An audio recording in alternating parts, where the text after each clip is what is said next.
प्यारे बच्चों नमस्कार। आज हम 9वीं कक्षा में संस्कृत का पाठ पंचम है पाठ है पढ़ेंगे सूक्ति मौक्तिकम, अच्छी बातों के मोती। इसमें पहला श्लोक मनुस्मृति से लिया गया है। वृत्तम यतनेन संरक्षेत वित्तमेति च याति च अक्षीणो वित्ततः क्षीणो वृत्तस्तु हतोहतः।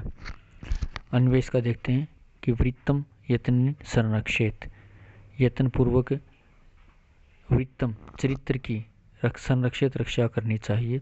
वित्तम एति याति च, वित्तम एति च याति च अर्थात वित्तम एति याति च कि धन तो आता और जाता रहता है। अक्षीणो वित्ततः क्षीणो कि वित्ततः क्षीण है अक्षीण है। वित्ततः धन से क्षीण रहित होने पर अक्षीण मनुष्य अक्षीण रहता है, नष्ट नहीं होता है। लेकिन वृत्तस्तु हतोहतः, वृत्ततः तु हतः अर्थात धन से चरित्र से रहित होने पर मनुष्य नष्ट हो जाता है। जिसके पास चरित्र नहीं होता वह मनुष्य नष्ट हो जाता है। दूसरा श्लोक देखते हैं। श्रूयताम धर्म सर्वस्वम श्रुत्वा चैव अवधार्यताम आत्मनः प्रतिकूलानि परेशान न समाचरेत् कि श्रूयताम धर्म सर्वस्वम, धर्म का सार सुने और सुनकर अच्छी तरह समझ लें कि जो व्यवहार स्वयं के लिए प्रतिकूल लगे, जो व्यवहार हम दूसरे के प्रति हम करना चाहें, अगर वो दूसरे हमारे प्रति जो व्यवहार करते हैं अगर वो व्यवहार हमको अच्छा न लगे तो वैसा व्यवहार हमको दूसरों के प्रति भी नहीं करना चाहिए। कि जो व्यवहार स्वयं को प्रतिकूल लगे वह दूसरों के साथ नहीं करना चाहिए। तीसरा श्लोक देखते हैं। प्रिय वाक्य प्रदानेन सर्वे तुष्यन्ति जंतवः तस्मात् तदेव वक्तव्यम वचमेन एकादरिद्रता कि प्रिय वाक्य प्रदानेन मीठे वचन बोलने से सभी प्राणी प्रसन्न हो जाते हैं। तस्मात् तदेव वक्तव्यम इसलिए वैसा ही अर्थात मीठा बोलना चाहिए। वचन एकादरिद्रता मीठा बोलने में कौन सी गरीबी आती है। यह श्लोक चाणक्य नीति से लिया गया है। चौथा श्लोक देखते हैं। पिबन्ति नद्यः स्वयं स्वयं न खादन्ति फलानि वृक्षः नादंती सस्यम खलु वारिवाह परोपकाराय सत्ताम विभूति है कि नद्य है स्वमेव नाम भय पिबंती कि नदियाँ अपना अम्भ माने जल, अपना जल स्वयं नहीं पीती हैं। इसी प्रकार से स्वयं न खादंती फलानि वृक्षा, वृक्ष अपने फल स्वयं नहीं खाते हैं।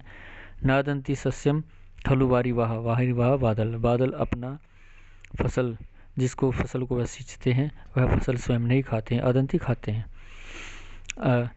परोपकाराय सत्ताम विभूति, इसी प्रकार से कहा गया कि परोपकाराय सत्ताम सज्जनों की विभूतियाँ माने संपत्तियाँ परोपकार के लिए ही होती थी। सज्जनों की संपत्तियाँ तो परोपकार के लिए ही होती हैं। पांचवा श्लोक देखते हैं।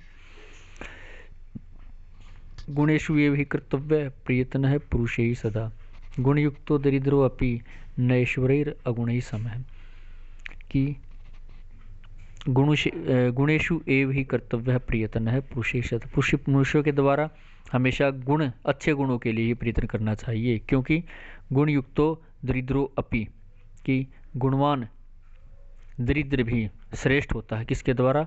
न ईश्वरी अगुणी समय, जो ईश्वरी यहाँ पर आया है संपन्न व्यक्ति के लिए, धनवान व्यक्ति के लिए कि धनवान गुणवान अगर धनहीन भी है, धन से रहित है तो वह धनी जिसके पास धन है लेकिन गुण नहीं है उस मनुष्य से भी वह श्रेष्ठ होता है। यह मृच्छकटिकम से लिया गया था और महाकवि शतरक ने इसको लिखा था। अगला श्लोक देखते हैं। नीति शतकम से लिया गया है।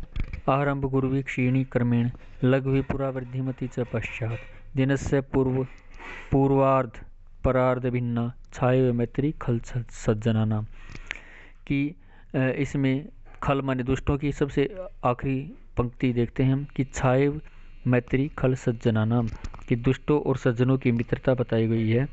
जो दिन से पूर्वार्ध परार्ध से बिना, जो दिन के पूर्वार्ध दोपहर से पहले का समय और परार्ध दोपहर के बाद के समय के समान उसकी तुलना की गई है। कि सज्जनों की मित्रता तो पहले दुष्टों की मित्रता बताई गई है कि खल दुष्टों की मित्रता कैसी होती। आरंभ गुरुवी, आरंभ में तो बड़ी होती है, क्षीणी क्रमेण उसके बाद धीरे धीरे छोटी होती चली जाती है दुष्टों की मित्रता। कि जो व्यक्ति दुष्ट होंगे सबसे पहले वह बहुत गहरी दोस्ती कर लेंगे, उसके बाद धीरे धीरे उनकी दोस्ती कम पड़ती चली जाएगी, छोटी होती चली जाएगी और उनका काम मतलब निकलने के बाद वो अपनी दोस्ती समाप्त कर देते हैं। लेकिन सज्जनों की मित्रता लघवी पुरा। सबसे पहले लघवी छोटी छोटी होती है, जैसे दोपहर के बाद के समय हमारी परछाई छोटी होती है दोपहर के समय, उसके बाद परछाई बढ़ती चली जाती है। उसी प्रकार सज्जनों की मित्रता है, शुरू में वो ज़्यादा हमारे साथ लगाव नहीं करेंगे, दोस्ती नहीं करेंगे, धीरे धीरे वह दोस्ती बढ़ाएंगे और हमसे अगर वो उनके विचार मिलते हैं, उनके भावना मिलती हैं, तो ही वो अपनी दोस्ती लंबी करेंगे और आगे बढ़ाएंगे। उनकी दोस्ती लंबे समय तक टिकती है। अगला श्लोक है यत्रापि कुत्रापि गता भवेयुर हंसा मही मंडल मंडनाय हानिस्तु तेषां ही सरोवराणाम येषाम अमरालय सह विप्रयोग है।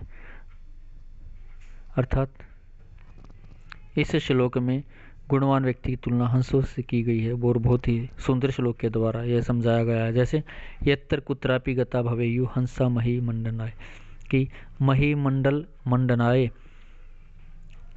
धरती को सुशोभित करने वाले हंस जहाँ कहीं भी जाएं, सरोवर को छोड़कर जहाँ कहीं भी दूसरी जगह इस धरती पर जाएं, लेकिन हानि स्तुतेषाम सरोवराणाम, की परंतु हानि उन सरोवरों की होती है, उनकी सुंदरता समाप्त होती है जहाँ पर वह हंस रहते थे और उस सरोवर को छोड़कर वह दूसरी जगह चले गए।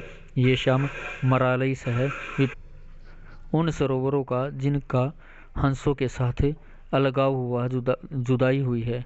जिसे उसी प्रकार गुणवान व्यक्ति के बारे में कहा गया कि गुणवान व्यक्ति जहाँ कहीं भी रहे वह अपने गुणों से संसार को लाभान्वित करेगा, लेकिन जिस स्थान से वह चला जाएगा उस स्थान के लोग, वह स्थान उसके गुणों से वंचित हो जाएगा। अगला श्लोक देखते हैं जो हितोपदेश लिया गया है।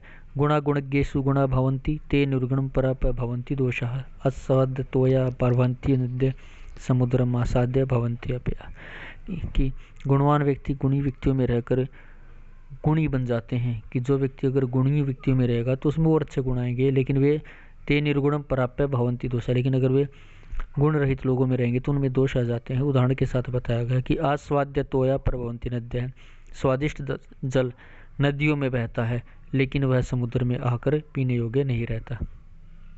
धन्यवाद।